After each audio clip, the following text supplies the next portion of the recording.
1942. The Siege of Leningrad.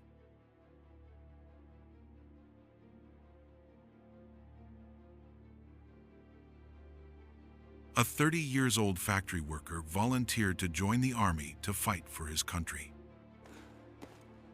His name was Vladimir Spiridonovich Putin, the father of Vladimir Putin, who would one day become the president of Russia.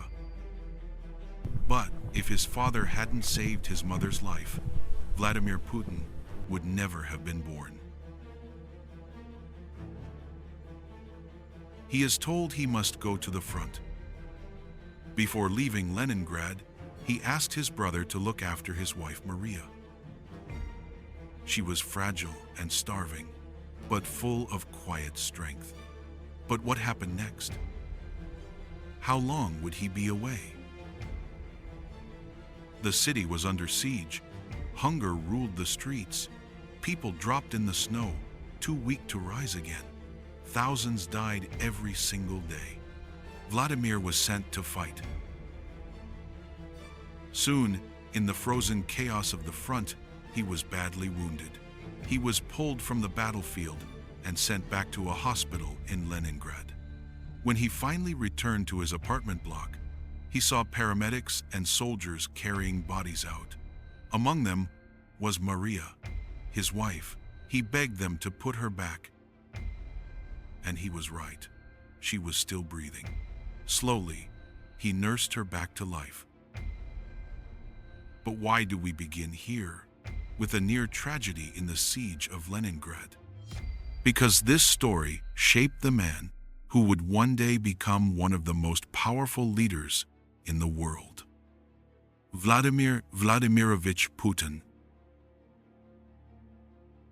Almost 10 years later, in 1952, Vladimir Putin was born in Leningrad, a city scarred by war, still rebuilding from ruins. Vladimir was not the family's first child. Before he was born, his parents endured profound tragedy, losing 2 children in their early years: Albert, who died in infancy, and Victor, who was taken from his mother during the Siege of Leningrad to survive, but tragically died at about 1 year old in a children's home and was buried in an unmarked grave. The streets of Leningrad were not safe. Gangs of boys ruled the courtyards. Young Putin had to learn quickly. He was small, thin, not intimidating, but he was smart and determined. So he found judo, a sport that gave him control, balance, and respect. He trained with focus. His teachers noticed his iron will. While he learned discipline on the mat, he was restless at school. Not the best student, though. One day, he saw something that would change his life. During the Soviet era, cinema played a pivotal role in shaping public perception and encouraging loyalty to the state.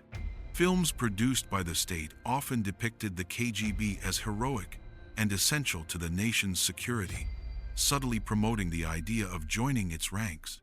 A film about Soviet intelligence, spies working in secret, shaping world events from the shadows. That was it. That was his dream. One day, he approached the local KGB office, where officials advised him to pursue a law degree. Could a boy from a poor family in Leningrad really become one of those secret agents? He studied law at Leningrad State University, not just for the degree, but because he knew it was one of the paths to the KGB, the powerful Soviet security agency. At university, he impressed his professors with sharp thinking and absolute focus. In 1975, his dream came true. He was recruited into the KGB. Vladimir Putin met Lyudmila Shkrebneva in Leningrad in the early 1980s. She was a flight attendant for Aeroflot, They got married in 1983.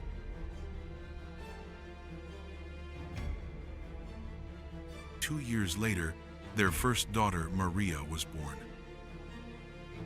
In the 1980s, Putin was sent to Dresden, East Germany. His job, gathering intelligence, keeping an eye on NATO. He was disappointed. It was just ordinary information collection work and not the thrilling, intelligent work he had imagined.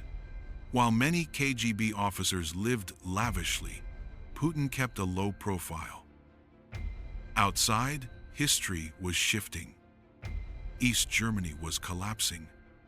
The Berlin Wall trembled. Crowds gathered. Protesters shouted. The Soviet Union itself was cracking.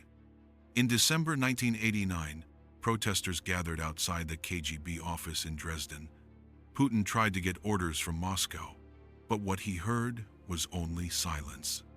Putin went outside and told the crowd that if they entered, the military would shoot.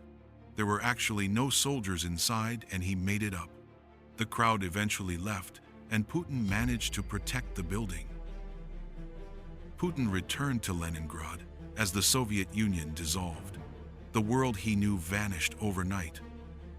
No more Soviet Union, no more KGB as it was. Russia was in chaos.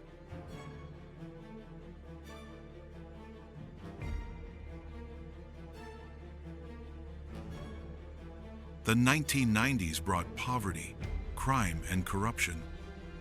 Ordinary people lost everything. When he returned to Russia from Germany, Putin struggled to find a job. He asked friends and anyone he knew for opportunities, eventually joining the St. Petersburg city administration under Mayor Anatoly Sobchak. He handled foreign trades. Loyal and efficient, he worked quietly while observing the dangerous world of politics. In the mid-1990s, Putin moved to Moscow, the move which changed his future. He joined the Kremlin staff, a simple role in Presidential Property Management Department. That is how he could meet the president of that time, Boris Yeltsin. He was the first president of the Russian Federation. At first, few knew him. He worked in the background, never betrayed his superiors, never sought attention. In 1998, he was appointed head of the FSB, successor to the KGB. Suddenly, the quiet man led Russia's most powerful security service. In 1999, Boris Yeltsin struggled. Weak government, falling popularity. He needed someone loyal. That someone was Vladimir Putin. Yeltsin made him prime minister. On the last day of 1999, Yeltsin resigned. Putin became acting president of Russia. In 2000, Vladimir Putin won the presidential election. Russia had a new leader, a man shaped by war, discipline, and the shadows of the KGB. From the frozen nights of the Siege of Leningrad, where his father saved his mother from death, to the dusty files of the KGB in Dresden, to the Kremlin walls in Moscow. The story of Vladimir Putin is not just one man. It is survival, ambition, power. If you liked this video, please like, comment, and subscribe to support us. Thank you for watching.